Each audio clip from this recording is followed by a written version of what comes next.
చూడండి, చిన్న నది లాంటిది, చాలా బాగుంటుంది నది. వర్షం వచ్చినప్పుడు చాలా దీంట్లో మంచి మంచి చేపలు ఉంటాయి. చాలా దీని లోతు కూడా ఎక్కువ ఉంటుంది.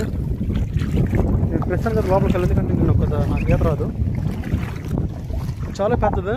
వర్షం వచ్చినప్పుడు అయితే చాలా బ్యూటిఫుల్గా కనిపిస్తుంది. ఇది నీకు మా పక్కన బీచ్ చూపిస్తుంది చూడండి. ఇప్పుడు చిన్న చేపలు వెళ్తున్నా చూడండి, రొయ్యలుగానే చిన్న చేపలు చూడండి. పక్కనే బీచ్ ఉంటుంది, చాలా బాగుంటుంది. గాలి కూడా చాలా ఎక్కువ వేస్తుంది. ఈరోజైతే సముద్రం చాలా బాగుంది, వాతావరణం బాగుంది, కానీ గాలి ఎక్కువ వేస్తుంది అనమాట. మీకు చూపిస్తా చూడండి లొకేషన్ ఎంత బాగుందో. నా వాయిస్ మీకు రాకపోవచ్చు, ఎందుకంటే గాలి ఎక్కువ ఉంది కదా. చూడండి ఎంత బాగుందో, చాలా బ్యూటిఫుల్గా ఉంటుంది. పక్కనే ఈ చిన్న నది వర్షం వచ్చినప్పుడు నేరుగా వచ్చి దీంట్లో కలుస్తుంది అనమాట. అప్పుడు రెండు కలిసిపోతాయి.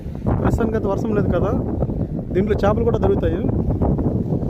చూడడానికి మీకు చిన్నదిగా కనిపిస్తుంది, చాలా పెద్దది. ఇక్కడ నేరుగా చూడండి. బీచ్ కూడా చాలా కూల్గా ఉంది ప్రస్తుతానికైతే. గాలి మాత్రం చాలా ఎక్కువ ఉంది. వండర్ఫుల్ బీచ్ నిజంగా.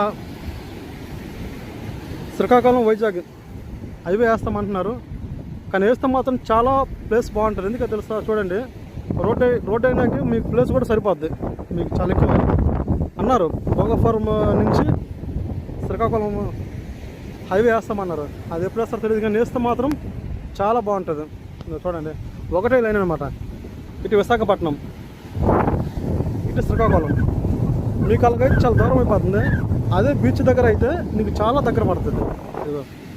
చాలా బాగుంటుంది.